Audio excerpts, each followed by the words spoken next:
Just want to say hey to everybody. My name is Bradston again. So let's go ahead and jump in. So what you want to do is click Launch Lab, and it will provision a lab for you.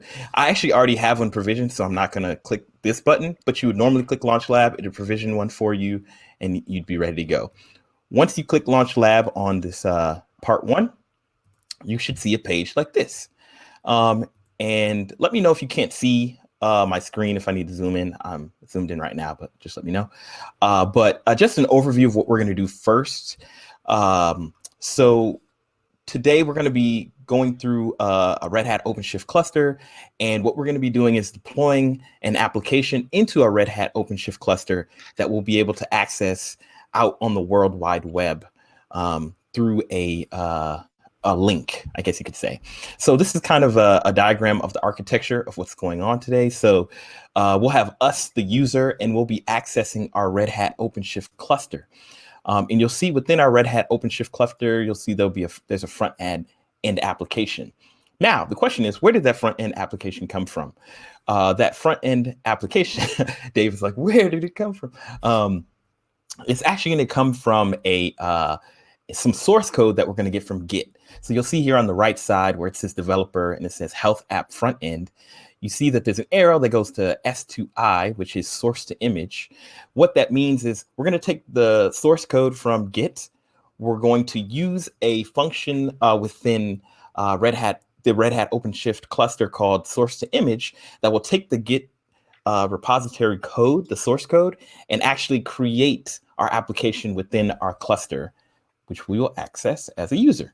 So as you can see, it's pretty straightforward, but it shows you the power of kind of what will be the Red Hat OpenShift can do and why it's really, really powerful and great. So just a few things we're going to be doing today. We're just going to be looking at deploying an application. We're going to be exploring some logs and events and looking at metrics, and we'll be scaling the application. One of the sections we will kind of not skip, but kind of pass through a little bit quicker is the OpenShift command line interface. I want us to cover a lot of the functionality that's within Red Hat OpenShift, but we're going to kind of, pass through this a little bit quicker just so we can do some other stuff with the limited amount of time we have today. All right, so let's jump in. So if you're following along with me, go ahead and click on the exercise 1 here on the left side, and then click Red Hat OpenShift on cloud. All right, so the first thing we're going to do is we're going to access our provisioned OpenShift cluster via the IBM Cloud portal. So if you're on this page, it'll give you a link to your actual where your OpenShift clusters exist. So we're going to click on this button, and it'll open up a new window. It's going to load in here. And what you'll be presented with is kind of a dashboard of your cluster. And kind of the status and what's going on here. This is within IBM Cloud itself, as you can see in the top left corner. And you'll see here we have our clusters with name for us, created for us, provisioned for us. And you'll see on the right side, we have some worker nodes. We have 2 of them. They're acting as normal, which is great. And we have here a summary of our cluster with some different information. We're not going to drill too down into this at the moment. Just wanted to kind of show you that that's there. All right.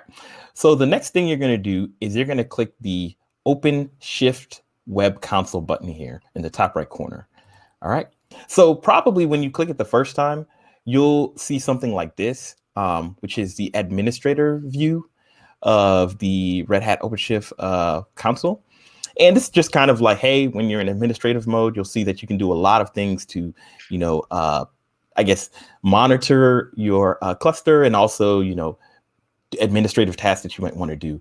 So we're going to come back here later, but for now, we're going to switch over to the developer view, okay? So in the top left corner where it says administrator, we're going to click there, and you'll see that up here now we see administrator and developer. We're going to click developer. Look at that. It looks different, but it's still beautiful. So you'll see on the left side, it says developer, and it says topology, monitoring, search, builds, and some different things that a developer can do as far as access level. So for the first part of the lab, I'm going to go ahead and flip back here. What we're going to do, and I'm going to make sure that we're all on the same page. We're going to be in exercise 2. okay? And we're going to be working on deploying an application. So as you saw in our first step, we kind of flipped over to the developer's perspective, and we're going to start creating a project through the S2I, or the source to image methodology, I guess you could say, or method. So if you just want to follow along, we're basically on step 3 of exercise 2 of part 1. A lot of different things. Okay. So now back to the Red Hat OpenShift console in developer view. So we're on the topology section here, topology. So right now you'll see our project is default, right? So that's just the default project that's given to you, that was provisioned for us. But what we're going to do is we're going to create a new project, which will be doing all of our, our lab out of today.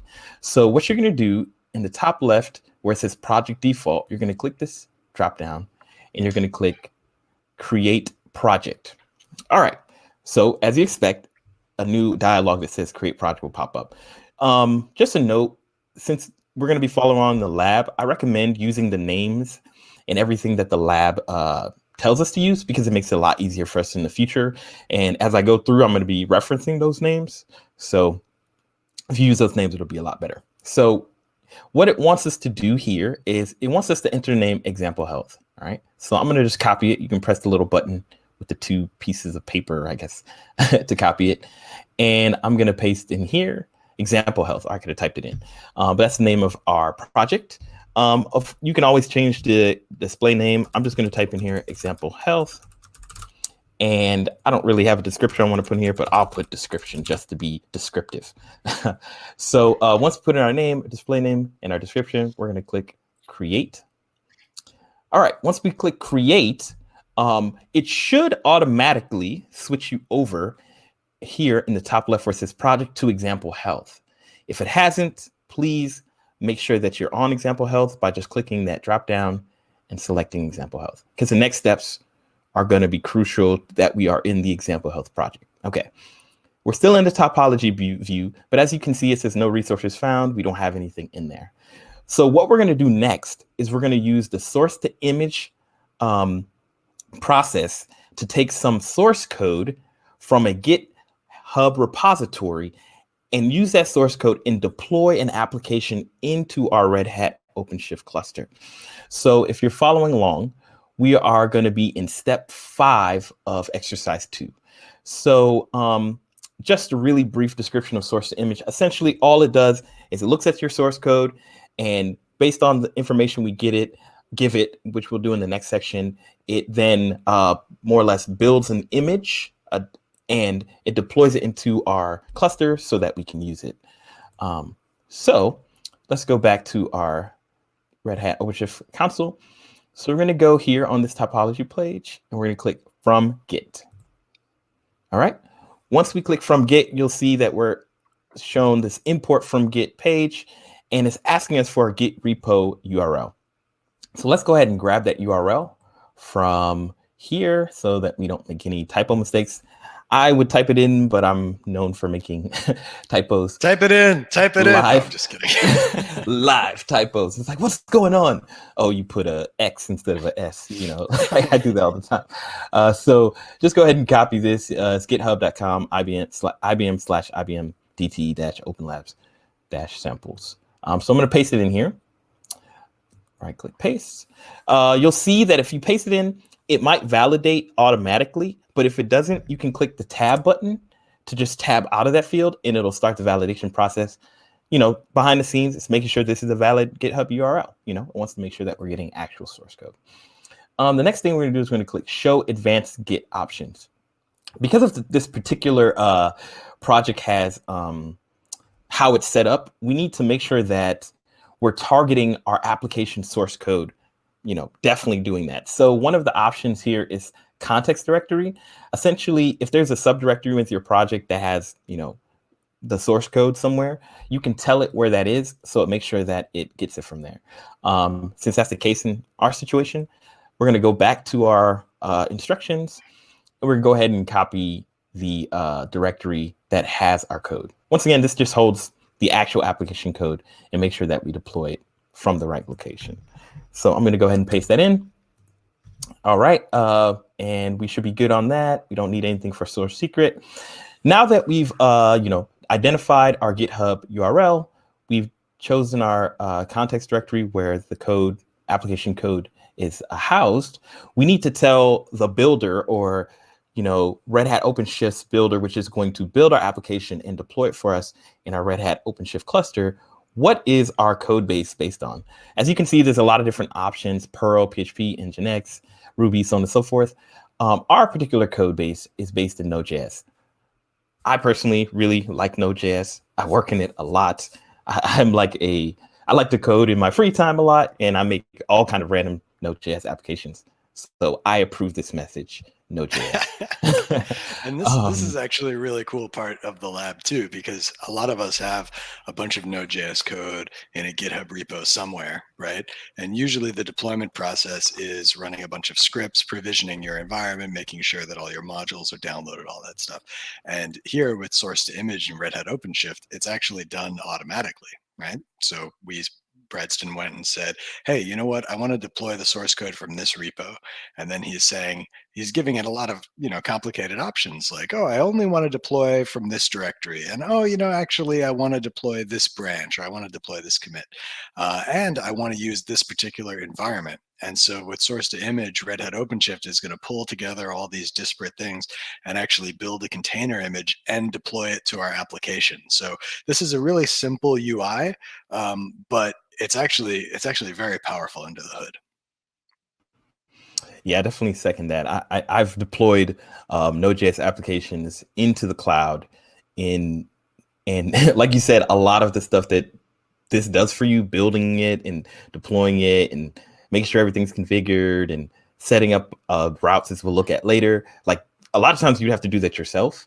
But it's seamless. And like, it's just little clicks, this and click that, but it's so powerful. And it's really helpful. So, all right. So yeah, good point, Dave. So let's continue here. You'll see in this general section, we're just going to name our application, and we're going to have an application name, which will be like the label used for the application, and we're going to give it a name. So let's go back to our instructions, and we're just going to use the same names. Like I said earlier, you could put in whatever name you want, honestly, but it's probably better just to keep these names just so that as I reference them throughout the workshop, you'll be on the same page. So the first one is for our application name. We're going to call it patient-UI. And for our application name, we're going to call it Node. I'm going to go ahead and copy that so I don't make any mistakes. It's going to be called, for our application name, it's patient.ui. For our name, it is node-s-2-i-OpenShift, node s2i OpenShift. So just last little options here are basically what kind of resource do you want to generate? We're going to do a deployment. We're not doing deployment config. And we're going to go ahead and get it to down here where it says advanced options, create a route to our application. This, once again, is important because this actually exposes our application at a public URL, meaning it's accessible, out in the World Wide Web by people and ourselves. So once we've done all that, we're going to go ahead and click create. All right. Looks like Dave is answering questions. Let me know, Dave, if there's any questions. Could you hear me typing? No, I just looked over. I click. I thought it was really mean to be like typing while you were talking. But so Bill was asking about the database, because one of the parts, even in the title of this course, was the database. So because of the way that the labs are structured, what we're going to do is we're actually going to deploy the code, and then we're going to hook it up to the database. If we tried to do just the database portion, there would be no code, and we would look silly. So thankfully, Bradston has been able to bring up the source to image deployment. And then after this, we should be able to skip directly into the Cloudant part. Correct. Yeah, perfectly said. Yeah, so as you can see, our application is deploying now. So you can see here on the green check mark, that's what you want to see. So there's different phases of the build, but the green check mark means everything went well. So if you were to click on this node application here in the middle, it'll open up this little pane and it'll kind of show you, hey, what's going on. We can see that our node.s-2-i OpenShift app pod is running, so everything's good to go. If we can view the logs, we can look at details here just to get a little bit more information about what's going on. Okay, we only have one pod deployed.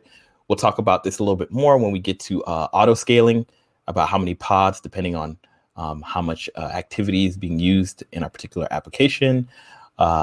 So just really quickly, just to show you, we noted when we created our application or deployed it that we wanted some routes. And here the routes were created. So if you click this route here at the bottom in our kind of details panel, it'll actually navigate us to our application. So I'm going to click this, and you'll see we have our example health application running in our Red Hat OpenShift cluster, and it is exposed out there to the World Wide Web at this website here at the top. Right now, our application isn't connected to anything, which is the database portion, which is really important. So if you just type anything like into this, password login field, you can just sign in, but it'll just show that everything's working. There's some dummy data already in there. So yeah, our application is deployed and it looks great. Just a side note, if you wanted to also access the route without opening this panel, this kind of details panel, you can always click this open URL button here on the topology view, and it'll open up the link the same way. All right, so we have deployed our application into our OpenShift Red Hat OpenShift cluster using source to image, and everything looks beautiful. So what do we want to do now? So what we're going to do is we're going to actually check out logging in events on our application, what that looks like. So if you're following along, we're still in part 1. We're going to be in exercise 3. So just a note, if you're interested in learning a lot about some of the Red Hat OpenShift command line interface and the IBM Cloud CLI and things like that, please go through this section and check it out. It kind of shows you that you can do a lot of what we're doing now in the UI on that, in the web console. You can also do it from command line, and you can log in to your OpenShift cluster. You can check how many projects you have out there. You can make sure the statuses are good. You can see, you can get nodes, see how many worker nodes you have. You can see what, what you have deployed, what services you have. I'm just kind of scrolling through, and you can look at what projects you have, and you can do things on those projects. I'm gonna just kind of, we're gonna skip this for now, but once again, you can go back and check it out. There's a lot of stuff you can do, and if you scroll up top of the page, you can check out the Red Hat OpenShift CLI itself and look at some of the documentation. All right, so in exercise 3, we're gonna be on step 8. Now, the reason we're starting here is because in order for us to do logging in events and for us to do some of the scaling of our application, we need to run a script to kind of do some mock traffic to kind of get our application doing things. Okay, so if you're using the Open Labs interface, what you're going to want to do is you're going to want to create a new terminal window. So here in this section where it says terminal, you're going to go over to the plus sign, and you're going to click. Well, I guess we can actually just use this terminal. It doesn't really matter since we're not doing anything in it currently. But we're going to go ahead and use this terminal. But if you want to make a new terminal, you can do plus. But what we're going to do is we're going to copy this. We're going to run this code in step 9 in our terminal. Essentially what it does, like I said earlier, it mocks traffic. It does some like transactions to get our application doing stuff, and we'll have logging. So what you want to do here in step 9 is just click here in this little green and black window, and it'll start up this, this script. Let's make sure it's running. Do I need to go ahead and log in first? Yes, I'm forgetting. So it looks like I do need to log in first. So what you can do is I'm going to stop this script. I'm going to command Control C or Command C, depending on what type of computer you're using. I'm going to go up to the step 1, and I'm going to go ahead and click this, and I'm going to log into our OpenShift cluster. And it's going to run here. Looks like it's trying to log in. Looks like it's having a little bit of trouble here. All right, let me stop this real quick. I'm gonna close this. I think because I tried to start running the script before I logged in. Oops, let's try this. I have it over here. Boop. I'm gonna go to exercise 3.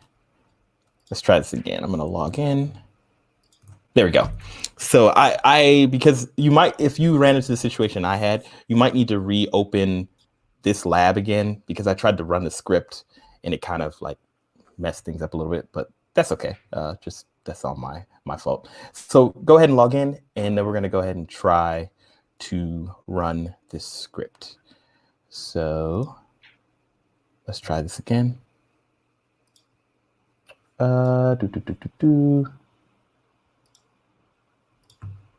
Using project default. Oh, okay. So I made another mistake here. So I just realized we're not in the right project. So one thing we do need to do before we run the script is we need to actually, we're going to use the command in line interface, is we need to switch what our command line, what project it is pointing at. So right now, by default, when you log in, it points into the default application namespace, but we want to actually be running this script off of the example health project namespace. So all we have to do after you've logged in is to type OC project example dash health. And you'll see now it says now using project example health on server. So now when we run this script, it should be running off of the example health script. All right, there we go. Sorry about that. So I want to thank Bradston for just expertly illustrating how to correct errors. You know, if you weren't paying attention, you'd think that maybe Bradston was just making a mistake, but really he was just helping guide everybody along the path of fixing errors. So that was very, very, very smart of you, Bradston. Yes, of course. You know, I have to make it feel real. You know, yeah, like it's really right. happening. You know. If you're a developer and you work in this world, you know exactly what happened. Like, oh, oops, I forgot to do something. I need to configure something. Let's thank you, Dave. So now that we've run that script, you'll see that in the console it's spitting out some what seems like nonsensical stuff, but what's actually happening is it's doing some requests to our application, which is mimicking traffic at our application. Okay. So one thing you want to do is you do not want to close this terminal. Leave it running because the next things that we do are going to be dependent on this terminal running. So what we're going to go ahead and do is I'm going to go ahead and open up our exercise 4 in a new tab. I just middle clicked it, or you could right click it and say open in new tab. So that now that can run in the background and we can continue on with our logging and events. Okay. Hope that makes sense. All right. Any questions got me at the moment? I actually have one that I'd like to cover if you don't mind. Yeah. Take about a minute. So if you're watching the recording, feel free to skip ahead if you like. But one common thing that sometimes pops up in the lab is something that Judy shared here in the chat, which is there's a fatal reference error. And that's actually something that's pretty easy to correct. So let me see if I can share my screen here. Can you see this screen? Let's see. Yeah, sweet.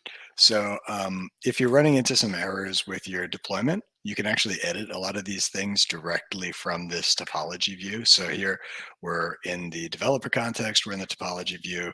And this gets really interesting when you've got a bunch of these things. You know, it turns into like a little Google Maps style thing that shows all your different applications and endpoints. But since we only have one thing deployed, it's a little boring. But what you can do is you actually get access to a lot of stuff through this actions pull down menu. So if you click this edit link, you can actually get back to the screen that we were at. And so what tends to happen a lot is that by default, this is what you get copied from the tutorial. And if you miss that starting slash, then you get an error. So just add that slash back in and then scroll back down and click save. And then when you do that, it will, well, this is exactly the same, but it'll redeploy and then it should start working properly. So that's the walkthrough here. If you ever run into trouble with the build, you can click here, click actions, click edit, and then you can mess around with your and then if that, you know, if that's too if it's too weird, just delete the deployment and start again. And you've got the cluster for 4 hours, so take your time. Okay, just wanted to address that. Hope that helped, Judy. And apparently I kicked Bradston off screen sharing. No, Sorry about that, Bradston. No, you know, once you switched from screen sharing, my button moved on me, like right as I was trying. But no, that was well said. And if you're anything like me, like I told you earlier, I'm a typo kind of guy. I make typos in fields all the time. So that's, you know, natural, but that's cool that you could just easily go back, edit it, you know, get it redeployed and get everything fixed and working. So thanks for asking, Judy. I hope that fixed your issue. So we're going to continue. I'm going to move a little bit quicker through this section. I just want to show it to you, but I really want to get to the Cloudant operator, the IBM Cloud operator section, which is in lab 2. But I want to just show you really quickly what we can do here. So we're going to just look at logging in events very quickly. So if you're on exercise 4, you'll see that we're going to go into our topology. We're going to look at our developer view, and we're going to look at some of the logs. So let's flip back over to our Red Hat OpenShift cluster. Now that we are here, we're going to go ahead and let me just make sure that I'm going to the right section. Yeah, we're going to go to pods. Yep. We're going to go to the pod here.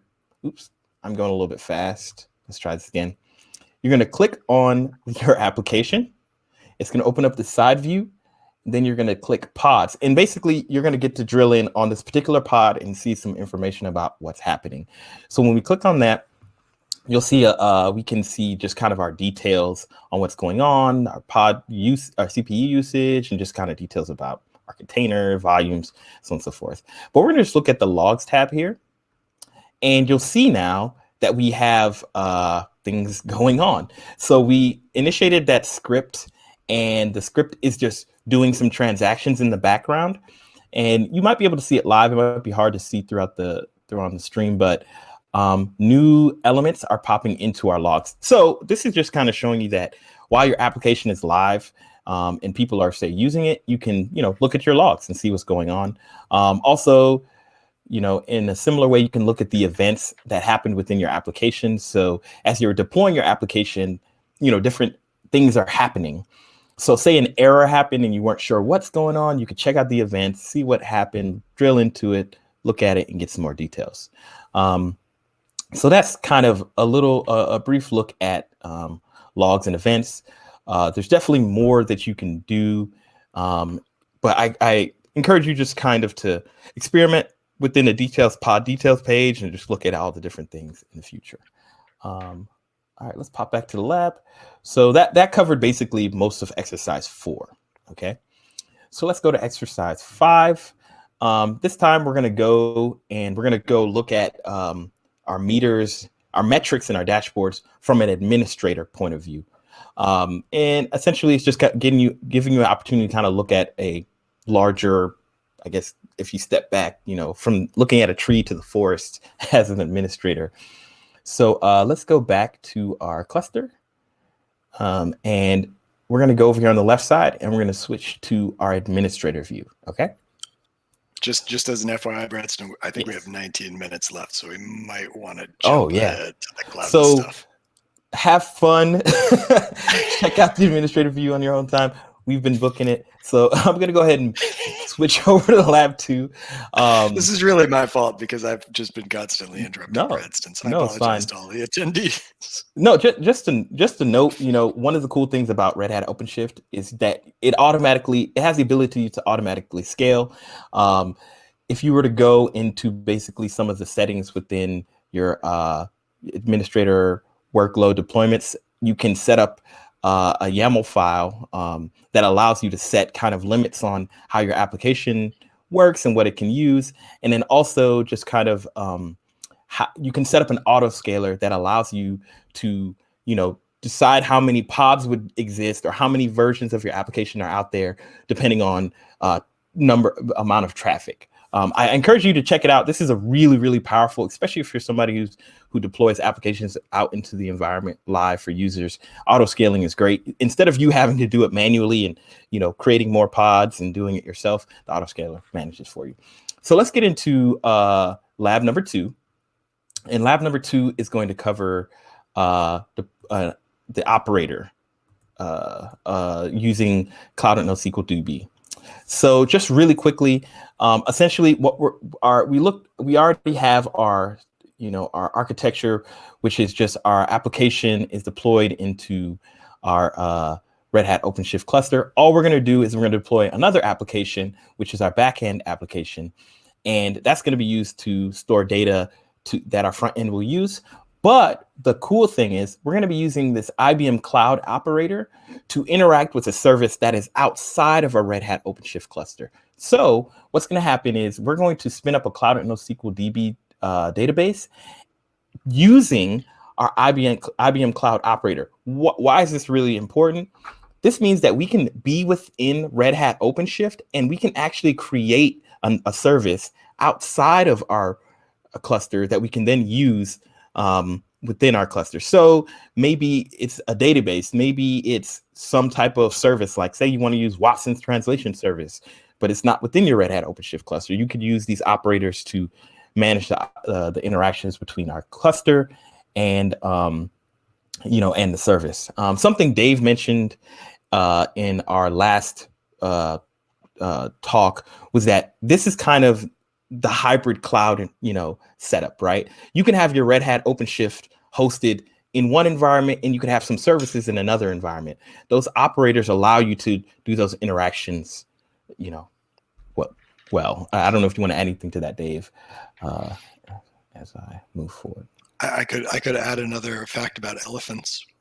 No, I'm just kidding. Let's keep chugging along. They never forget. All right. So if you're following along, we're going to be on exercise 1. So we're going to actually use our cloud operator to go ahead and, create our Cloudant NoSQL database. So let's go ahead and first install the IBM Cloud operator into our operator hub.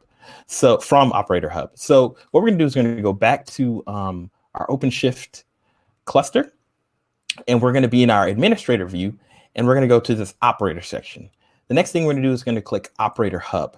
Operator Hub essentially holds all the operators that you could use within your application to manage services outside of your Red Hat OpenShift cluster.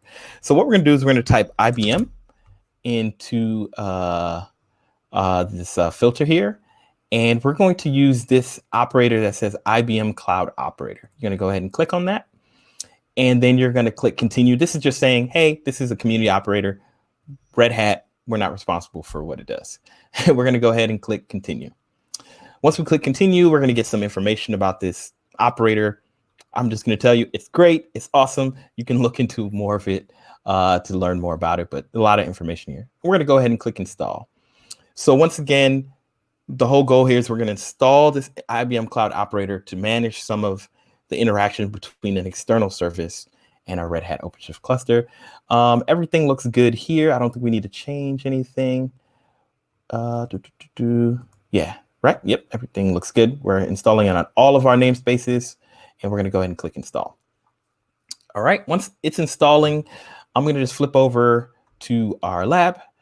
So once we have it installed, we're going to check it out in our operators page, and then we're going to try to, let's see, I'm trying to see if I can kind of skip here.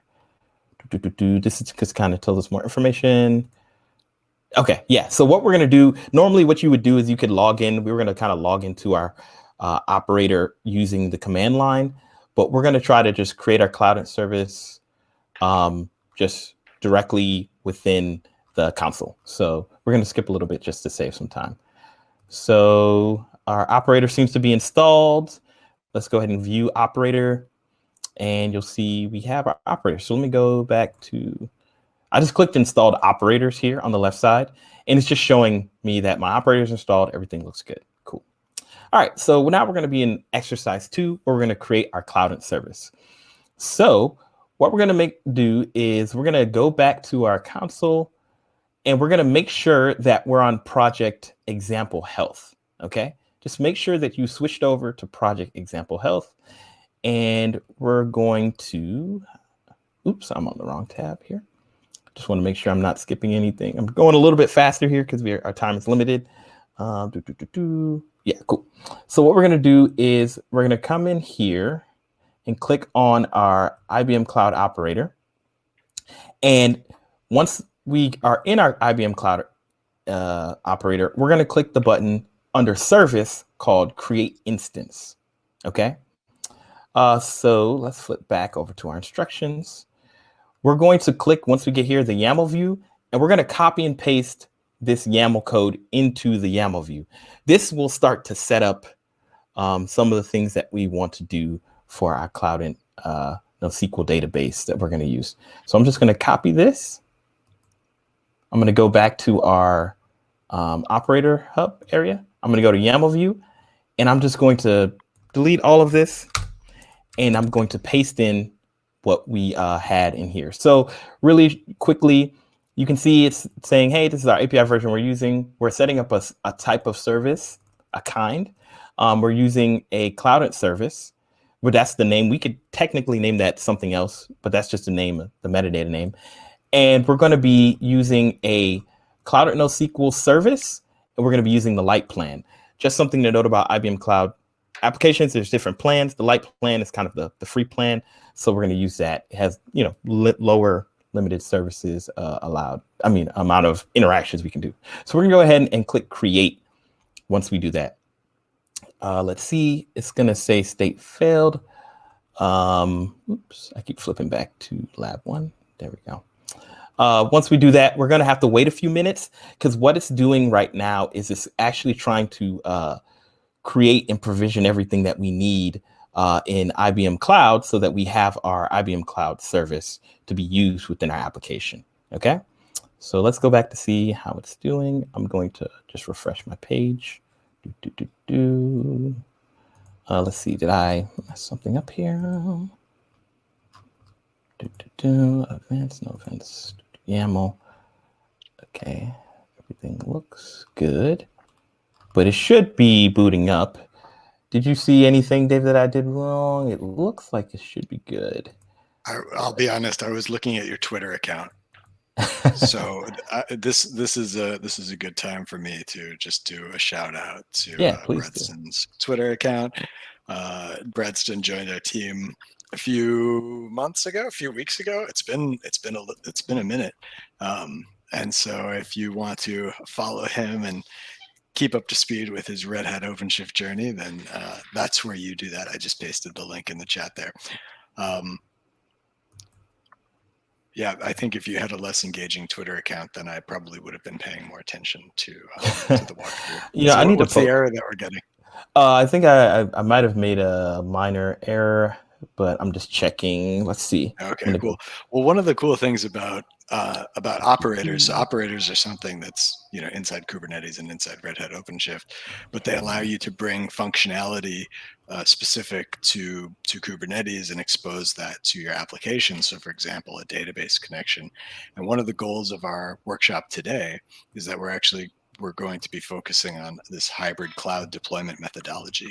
So Red Hat OpenShift, you can deploy it on a public cloud, and that's what we're doing today. But you could also deploy it on a private cloud. So if you are part of an enterprise organization that has a cloud that's not exposed to the public, it's not on AWS or Azure or IBM Cloud, you can actually still use Red Hat OpenShift and Kubernetes to manage all your deployments on your private cloud. But even when you do that, you might have the situation where you have some data that you want on a public cloud, like a public cloud database like Cloudant. And so operators like this allow you to do that. So that would be the situation where you'd have a private cloud deployment. You'd have your application running on Red Hat OpenShift, and then maybe you'd have some data that's not sensitive running on a Cloudant database on IBM Cloud that you connect through the operator hub. Yeah. So it still doesn't like you? Yeah. It seems like it doesn't want to provision currently. I'm just checking to see.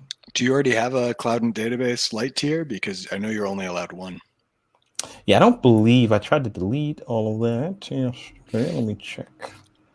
Another fun thing about IBM Cloud Light tier is that you don't need to put in a credit card. It just sort of you end up with this limited service tier that lasts forever.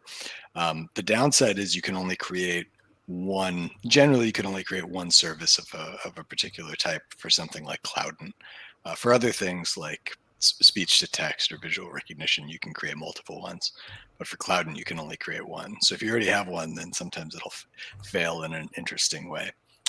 But that being said, you can use the service credentials to integrate with a number of different applications. It's just going to be the same NoSQL database. Yeah. Is there a particular error that it's giving you? Not that I see. Let's see. Oops. My events are clear. I'm trying to see if maybe I made an error in the YAML. Cloud NoSQL Lite. Secret not found. Secret planned. Yeah, I'm not seeing anything particular. And I don't have a service. Sorry, everybody. This is actually a first. This normally works without a problem.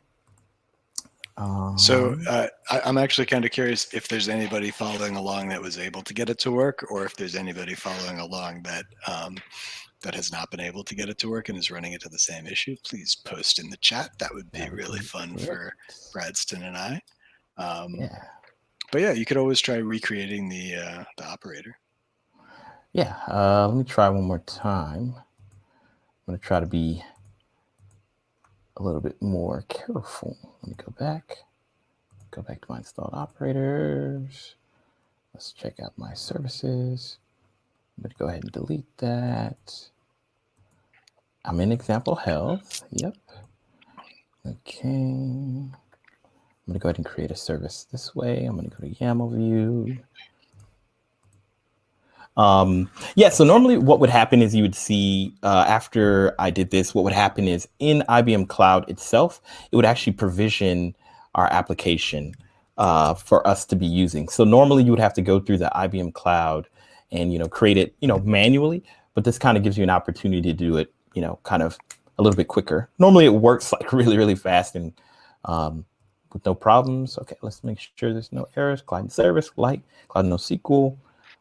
So that is one of the cool things, as Bradston was saying, is that you can use Red Hat OpenShift to provision services inside IBM Cloud, even though they're not running on Red Hat OpenShift. So if you want, they want Red Hat OpenShift to be a real powerful management console focused on the enterprise, and so that's one way that you can do that. We have a lot of other, IBM has a lot of other products that allow you to do similar things. We announced IBM Cloud Satellite, which I think was last week.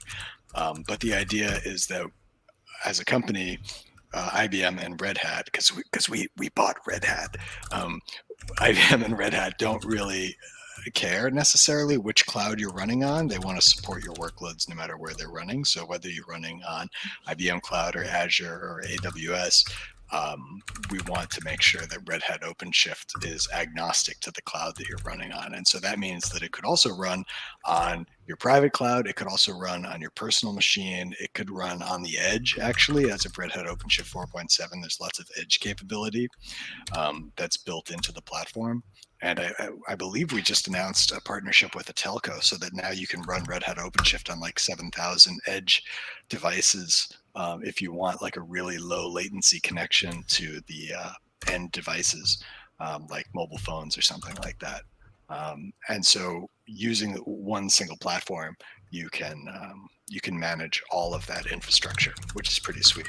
Now, that being said, it's nice when it works, but if you do want to provision the resources manually through your IBM Cloud dashboard, create your Cloudant instance, and then just copy the API keys, you can do that also. What we're trying to illustrate here is a way for you to do that automatically. So apologies that it's not working seamlessly, but generally it does. And then even if this stopped working for some reason, this wouldn't cause an error in the application. It would just be something where you'd have to copy your API keys manually. Yeah, the whole goal is to kind of save you from going through. I'll give you some, I guess you get the benefit of it being done for you a little bit faster. I'm trying to go ahead and see if I can get things working a little bit. I may need it to go ahead and install some scripts that helps the operator work a little bit differently. But since I was kind of moving through a little bit fast, I might have messed up our setup. So here's what we'll do, if that's okay, because we're coming up on the end of the hour, and I want to make sure that we respect everyone's time. So I'm going to be Bradston and I are going to be following up with a follow-up email. Thank you, Judy, for the question about that, with all the links that we talked about today. And then Paul is saying in service detail secret, IBM Cloud Operator secret not found. Yeah, I kind of got the impression that it was probably something of an issue between Red Hat OpenShift and IBM Cloud. If the secrets aren't configured, then obviously you can't spin up new services. So we'll follow up in an email with sort of like what went wrong and some troubleshooting so that you can finish the exercise on your own. And then we may do a part 3 of this series. Let us know if you'd be interested in something like that. We'll send out a link to a survey. And if you'd be interested in continuing, then let us know. And that would be great. And Senthil, thank you for the feedback. By the way, this is all recorded and it'll be available at this same URL. So if you want to scrub back and see something that you missed, feel free to do that. But at this point, I want to thank everybody for attending. I want to thank Bradston for walking us through all of the Red Hat OpenShift labs. That was really awesome. Thank you, Bradston. Yeah, no. Thank you for having me. I'm sorry for the little snafu, but yeah, I mean, I really encourage you to go through and follow the steps. I think honestly, because I skipped a little bit of what we were trying to do, I might have overlooked a step, just, and, with the secrets in particular, doing some work on the command line side. So I apologize for that. Okay, awesome. And Judy's asking, can we get back our cluster after 4 hours? No, unfortunately, you can't. Your cluster will be deprovisioned, but you can create a totally new one and start working on the labs again. So don't put anything on that cluster that you're not okay losing within a few hours. No sensitive information, please. This is really just for demo purposes. But yes, you can just recreate a new cluster as many times as you want. It probably costs IBM some small or to moderate amount of money. But as long as you don't hold any IBM stock, you shouldn't be concerned about that. So thank you, everybody. Appreciate the questions, appreciate the feedback. Look forward to an email from us and potentially a part 3, and have a great day and a great weekend. I'll take it easy.